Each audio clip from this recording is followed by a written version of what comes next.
Hi friends, welcome to my YouTube channel. ఈరోజు మనం కొత్త రెసిపీ చేస్తున్నాం. దాని పేరే బేగం కా బర్త్ అనే కొత్త రెసిపీ. అది చూద్దాం ఫ్రెండ్స్ ఎలా చేయాలో అని. ఒక పెనం తీసుకుందాం ఫ్రెండ్స్. ఆ పెనం మీద 3 వంకాయలు మనం తీసుకున్నాం కదా, 3 వంకాయలు మజ్జిగ కోసి మధ్యలో ఎల్లుల్లిపల్లి పెడదాం ఫ్రెండ్స్. వంకాయల పైన నూనె రాసి ఆ పెనం మీద మంచిగా కాలుద్దాం ఫ్రెండ్స్. ఆ నూనె పోయడం వల్ల ఏమవుతుందంటే పై తొక్క నీట్గా వస్తుంది ఫ్రెండ్స్. చూడండి, బ్లాక్ కలర్లో ఉంది కదా, అదే తొక్క. ఆ తొక్క అంతా ఆ పైదంతా కాలిన తర్వాత తొక్క మనం తీసుకోవడానికి చాలా ఈజీగా ఉంటుంది ఫ్రెండ్స్. అది టమాటా, పచ్చిమిర్చి సేమ్ దానికి కూడా పైన ఆయిల్ పూసి బాగా కాల్చాలి ఫ్రెండ్స్. బాగా కాల్చిన తర్వాత అది కాలిన తర్వాత చూడండి ఫ్రెండ్స్, తొక్క చూడండి, అలా తొక్క తీసుకోవాలి ఫ్రెండ్స్. ఆ తొక్క తీసుకుంటే అన్ని దాంట్లోకి ఇలా తీయాలి. చూడండి, ఆ తొక్క పోయిన తర్వాత ఎలా ఉంటుందో చూడండి ఫ్రెండ్స్. అది చాలా నీట్గా వచ్చేది. చూడండి ఫ్రెండ్స్, ఎంత నీట్గా వచ్చిందో, అసలు తొక్క లేనట్టుగానే. దాన్ని గుజ్జు చేసి ఫ్రెండ్స్ బాగా గుజ్జు చేయాలి, బాగా మెత్తగా చేయాలి. మిక్సీలోకి దాంట్లో పెట్టకండి ఫ్రెండ్స్. ఓన్లీ ఇలాంటిది ఉంటే దాంతో చేయండి. లేదంటే మనకి పప్పు కర్ర ఒకటి ఉంటుంది ఫ్రెండ్స్, దాంతో అయినా చేసుకున్నా ఓకే. మళ్ళీ ఒక పెనం తీసుకుంటే దాని మీద స్టవ్ మీద పెట్టి కాస్త నూనె పోయాలి ఫ్రెండ్స్. నూనె పోసిన తర్వాత ఆనియన్ వేసుకుందాం ఫ్రెండ్స్. ఈ ఆనియన్ వేసుకుంటే ఒక బ్రౌన్ కలర్లోకి రావాలి ఫ్రెండ్స్. బ్రౌన్ కలర్లోకి వస్తే అప్పుడు బాగుంటుంది టేస్ట్.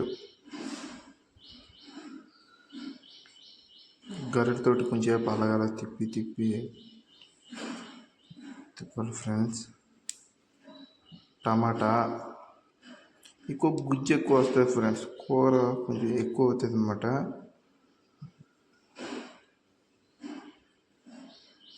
తిప్పి బాగా మగ్గినతాం ఫ్రెండ్స్. అల్లం పేస్టు,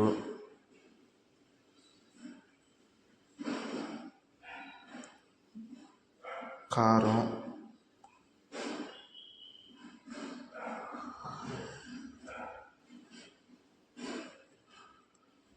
సాల్ట్,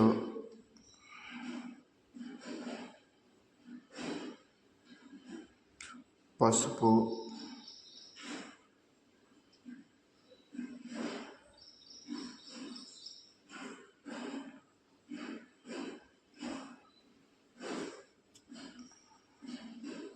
మసాలా, గరం మసాలా ఇలా వేసుకుని బాగా కలుపుదాం ఫ్రెండ్స్. బాగా కలిపిన తర్వాత ఇంకా నీట్గా కలిపి దీంట్లోకి వచ్చి మన గుజ్జు ఉన్నది కదా ఫ్రెండ్స్, ఆ గుజ్జు తీసుకుంటే దీంట్లోకి మిక్సప్ చేయాలి ఫ్రెండ్స్. ఇప్పుడు ఆ గుజ్జు చూడండి, ఫ్రెండ్స్, ఈ గుజ్జు దాంట్లోకి మిక్సప్ చేయండి ఫ్రెండ్స్.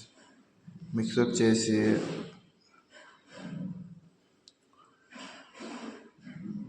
బాగా కలపాలి ఫ్రెండ్స్. ఆ కారం ఉంది కదా, ఈ వంకాయలు బాగా మిక్సప్ అయితే ఇది రోటీలోకే పనికొస్తుంది ఫ్రెండ్స్. బాగా రోటీలోకే, ఇది దాబా ఫుడ్ ఎలా ఉంటుందో సేమ్ అలాగే ఉంటుంది.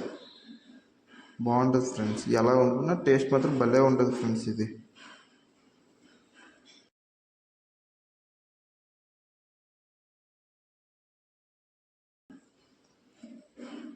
చూడండి ఫ్రెండ్స్, పైన మూత పెట్టుకుంటే ఒక 5 నిమిషాలు అలా ఉంచుకుంటే చూడండి నూనె పైకి తేలుతుంది కదా. చూడండి ఫ్రెండ్స్, ఈ లెవెల్లోకి వస్తే ఓకే. కన్సిస్టెన్సీ తోటి ఓకే ఫ్రెండ్స్, అయిపోయినట్టే. లైక్ చేయండి, సబ్స్క్రైబ్ చేయండి.